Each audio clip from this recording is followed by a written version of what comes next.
Hello प्यारे साथियों, welcome back. English grammar की एक और नई क्लास में आपका स्वागत है। पिछली क्लासेस में बेटा हम डिटर्मिनर्स पे चर्चा कर रहे थे। डिटर्मिनर्स क्यों इंपॉर्टेंट है, मैंने आपको पिछली क्लास में बताया था कि ये सीधे तौर पर बोर्ड पेपर्स में नंबर्स के रूप में पूछे जाते हैं और ये अपने साथ 2 अंक लेके आते हैं। ये आप समझ के चलिए कि अगर आप यूपी बोर्ड के क्लास 10th या 12th के स्टूडेंट हैं, या आप सीबीएसई बोर्ड के स्टूडेंट हैं, या आप आईसीएसई बोर्ड के स्टूडेंट हैं, डिटर्मिनर्स सीधे तौर पर आपसे 2 मार्क्स के पूछे जाएंगे। तो चलिए हम डिटर्मिनर्स के पार्ट 1 में आर्टिकल्स, क्वांटिफायर्स, डिमॉन्स्ट्रेटिव्स और नंबर्स पे चर्चा कर चुके हैं। आज हम एक और पार्ट पे, या मैं कहूं कि पार्ट 2 या लास्ट पार्ट पे चर्चा करेंगे और डिटर्मिनर्स के लास्ट पार्ट की इस वीडियो में हम जानेंगे आज कुछ और काइंड्स के डिटर्मिनर्स पे। तो चलिए आप सभी का स्वागत करते हुए हम क्लास को स्टार्ट करते हैं। देखिए बेटा, डिटर्मिनर्स क्यों इंपॉर्टेंट है, इन पे चर्चा करने के साथ ही हमने आर्टिकल, क्वांटिफायर, डिमॉन्स्ट्रेटिव और नंबर्स पे चर्चा किया था। आज का जो हमारा टॉपिक है, पहला टॉपिक, वो इंपॉर्टेंट टॉपिक है पॉसेसिव्स।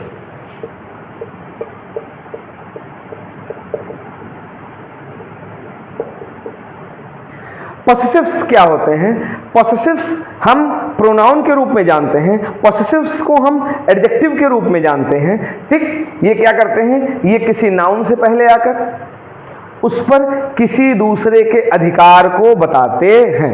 ठीक, तो चलिए हम डिटेल में पॉसेसिव पे चर्चा करते हैं और पहला पॉइंट देखते हैं। पहले पॉइंट पे मैंने आपको क्या बताया कि ये क्या है, ये प्रोनाउन है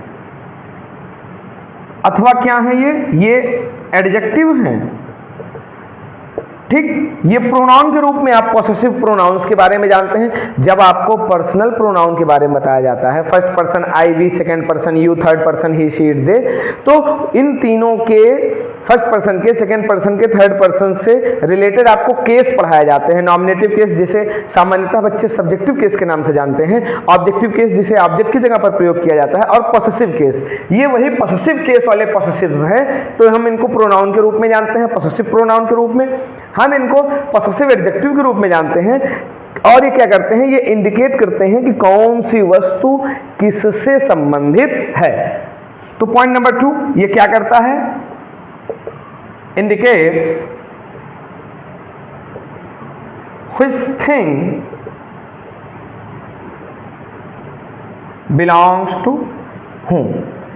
ये बेटा बताते हैं क्या कि कौन सी वस्तु किससे बिलोंग करती है, या मैं एक तरीके से कहूं तो ये इंडिकेट करते हैं कि कौन सा ऐसा ऑब्जेक्ट है जो किसी भी तरीके से किसी दूसरे से संबंधित है। तो कहने का मतलब बेटा ये अधिकार को दर्शाते हैं। किसी भी व्यक्ति वस्तु का किसी दूसरे व्यक्ति या वस्तु पर क्या दिखाते हैं, ये अधिकार दिखाते हैं। अच्छा, क्योंकि ये पॉसेसिव्स पर्सनल प्रोनाउन में आपको पढ़ाया जाता है, केस के रूप में पढ़ाया जाता है, तो इतनी जानकारी के बाद कि ये प्रोनाउन के रूप में आप पढ़ते हैं, इन्हें आप एडजेक्टिव के रूप में पढ़ते हैं, ये इंडिकेट करते हैं अपने के ठीक बाद आए हुए वस्तु के बारे में, एडजेक्टिव के रूप में अगर बिहेव करते हैं तो, या किसी पूर्ववर्ती वस्तु के बारे में जिसके बारे में चर्चा हो रही है, वो विषय वस्तु किस दूसरे विषय वस्तु से या किससे संबंधित है। इसे ऐसे समझिए, सबसे पहले हम पॉसेसिव्स पे चर्चा को आगे बढ़ाते हुए हम देखते हैं बेटा कि हमारे पास फर्स्ट पर्सन के रूप में आई और वी ऑब्जेक्ट के रूप में है, हमारे पास सेकेंड पर्सन के रूप में यू है, हमारे पास थर्ड पर्सन के रूप में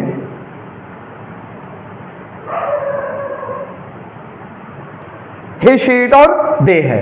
अब क्योंकि ये नॉमिनेटिव या सब्जेक्टिव केस हैं, इनके पॉसेसिव्स को हम इस प्रकार से पढ़ चुके हैं, या आप जानते होंगे कि आई का पॉसेसिव केस माई या माइन होता है, वी का आर या आर्स होता है, यू का यार या यार्स होता है, ही का बेटा हिज, शी का हर या हर्स, इट का इट्स, और दे का देयर या देयर्स। ठीक, हम इनके बारे में जानते हैं। मैं इनसे रिलेटेड कुछ और जानकारियों को आपको बताता हूं, आपसे और जानकारियां साझा करता हूं। ठीक, चलिए मैंने क्या बताया कि हमारे पास पॉसेसिव्स के रूप में क्या है, माई या माइन है जो आई से रिलेटेड है, आर या आर्स हैं जो वी से रिलेटेड हैं,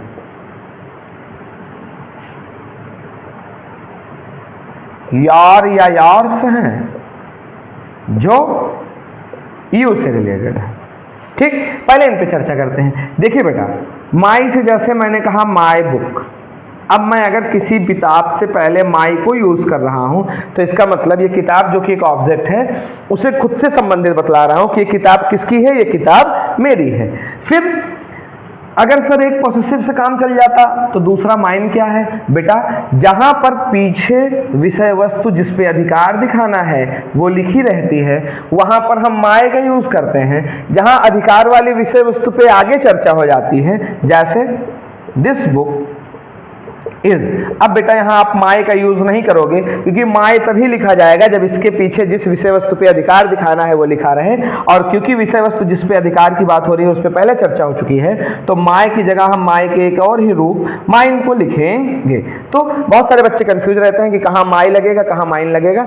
ऐसे शुद्ध साफ भाषा में समझिए कि जहां वस्तु बाद में लिखी रहेगी, वस्तु पर अधिकार दिखाने के लिए पहले लिखना है उससे ठीक, वहां माय लगेगा, जैसे माय बुक। जहां विषय वस्तु पे चर्चा पहले हो चुकी है तो वहां क्या लगेगा, माय नहीं लगेगा, माइन लगेगा।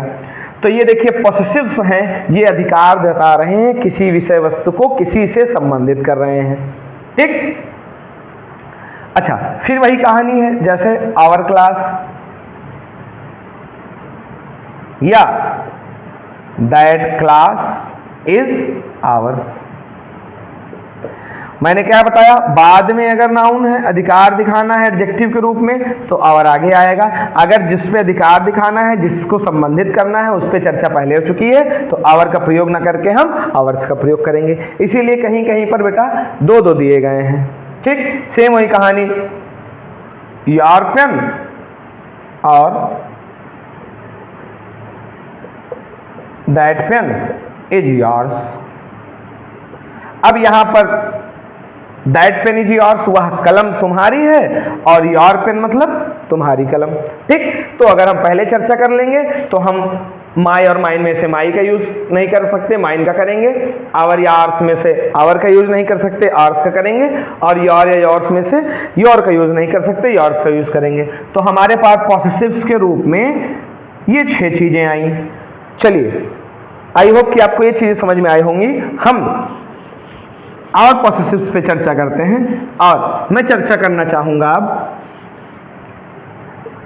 हिज पर, जो कि ही से संबंधित है, हर या हर्ष पर, जो कि शी से संबंधित है, इट्स पर, जो कि इट से संबंधित है, और देयर या देयर्स पर, जो कि दे से संबंधित है।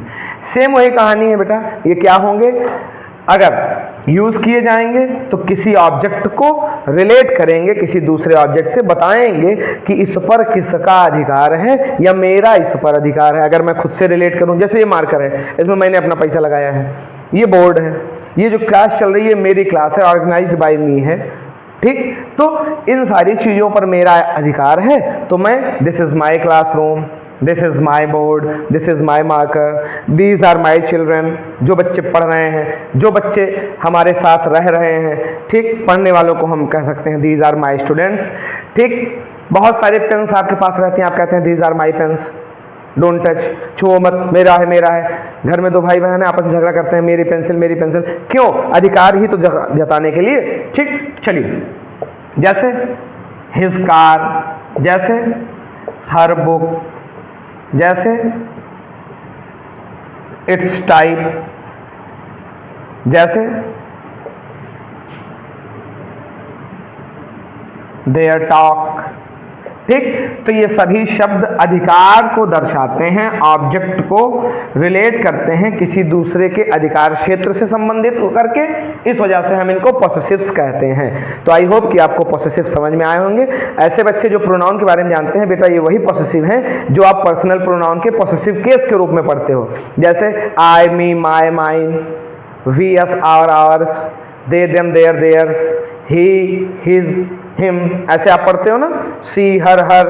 ठीक, तो ये हिज, ये हर, ये माइन, ये माई, ये सब क्या है, पॉसेसिव केस हैं। ठीक, चलिए, ऐसे बच्चे जिनका प्रोनाउन पे कमांड नहीं है या जिनको प्रोनाउन के बारे में जानकारी अभी कम है, जल्द ही आपको सिंटैक्स की पूरी क्लास मिलेगी जिसमें आपको noun, pronoun, adjective, adverb, preposition, conjunction और इंटरजेक्शन आदि सभी से संबंधित बहुत सारी क्लासेस और बहुत सारे रूल्स पढ़ाए जाएंगे। तो स्टे ट्यून। चलिए हम नेक्स्ट आज के टॉपिक नंबर 2 पे चर्चा करते हैं और देखते हैं कि डिटरमिनर्स में टॉपिक नंबर 2 आज का हमारा क्या है। तो अगला जो हमारा टॉपिक है बेटा, हम डिस्ट्रीब्यूटिव्स पे चर्चा करेंगे। डिस्ट्रीब्यूटिव्स क्या हैं? ये किसी ग्रुप से किसी इंडिविजुअल पर्सनालिटी को दर्शाते हैं, या मैं ऐसे कहूं तो ये क्या करते हैं, ये समूह में से किसी को व्यक्तिगत रूप से दर्शाते हैं।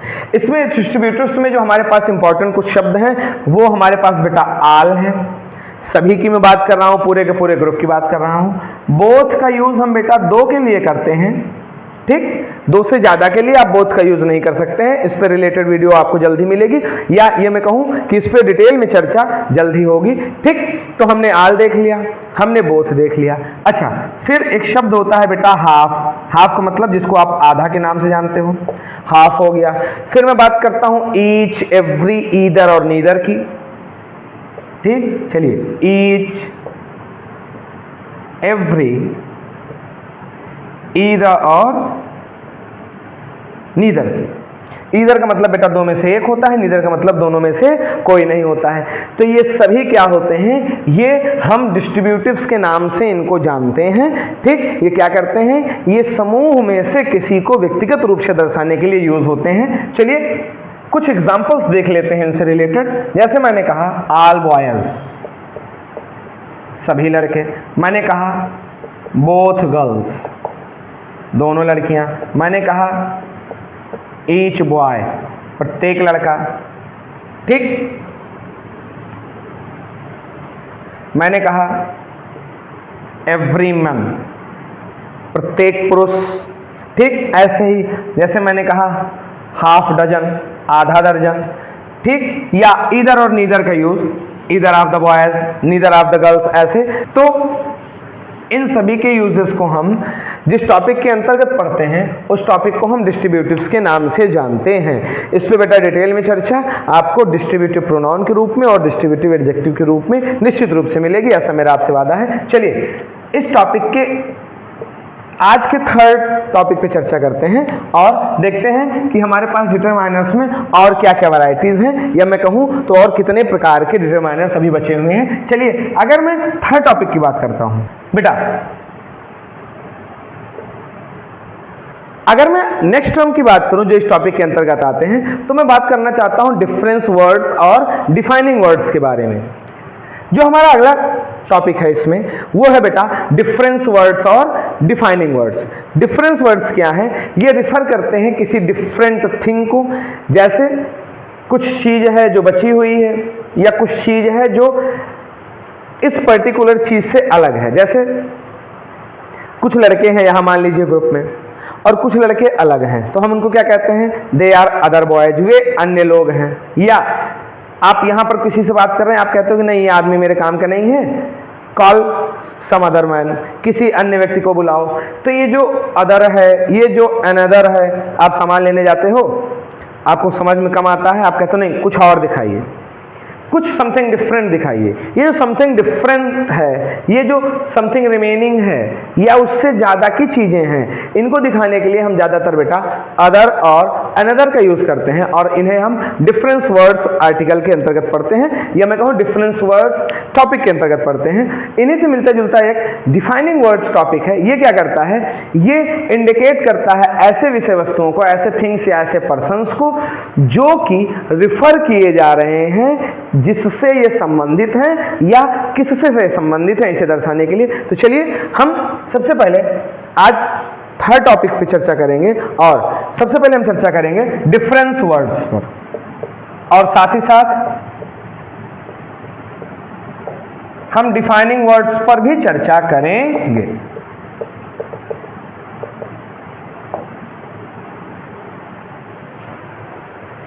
ठीक, चलिए मैंने आपको बताया डिफरेंस वर्ड्स क्या होते हैं। ठीक, एक बार फिर से बता देता हूं, दे रिफर टू समथिंग डिफरेंट और एक तरीके से कहूं मैं रिमेनिंग। ठीक, तो ये क्या करते हैं, refers to something या मैं कह लूं someone refers to something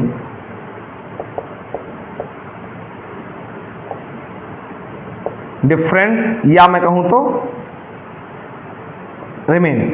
ठीक, इसमें जो सबसे ज्यादा वर्ड यूज होते हैं वो बेटा है अदर। अदर मतलब अन्य और अनदर मतलब कोई दूसरा।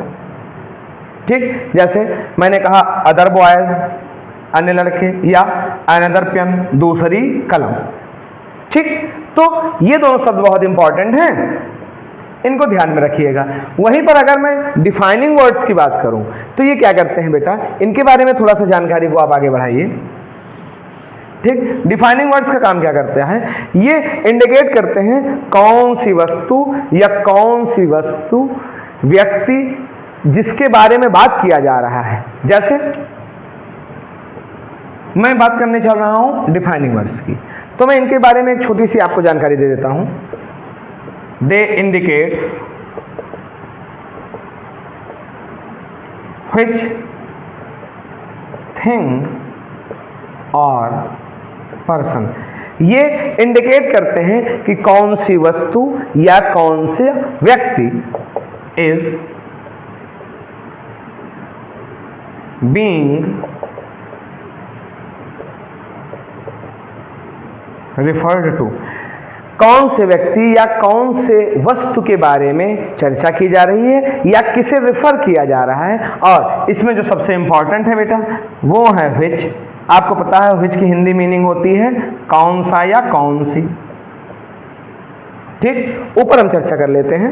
ठीक, व्हिच पे तो डिफरेंस वर्ड्स और डिफाइनिंग वर्ड्स पे हम चर्चा कर रहे हैं। कौन सा या कौन सी मतलब जैसे जैसे आप कहीं पे जाते हो कोई सामान लेने, या आप मान लीजिए कपड़े खरीदने गए हो, आपने कहा हम टी शर्ट लेंगे, तो घर वाले कहते हैं कौन से कलर का या कौन सी टी शर्ट, तो आपसे क्या पूछा जाता है, व्हिच पेन कौन सी कलम, व्हिच साइकिल कौन सी साइकिल। ठीक, ऐसे अगर आप कहते हो कि हमको साइकिल से स्कूल जाना है और 4-5 साइकिलें आपके पास है, तो घर वाले पूछते हैं अच्छा कौन सी वाली साइकिल से जाओगे। इसी व्हिच से एक रिलेटेड और शब्द है जो इसमें पूछा जाता है, वो है बेटा हुज। हुज का मतलब होता है किसका या किसकी।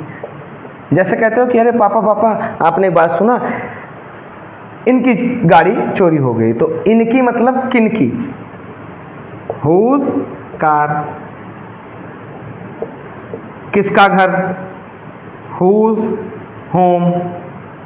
किसकी समस्या, हुज प्रॉब्लम।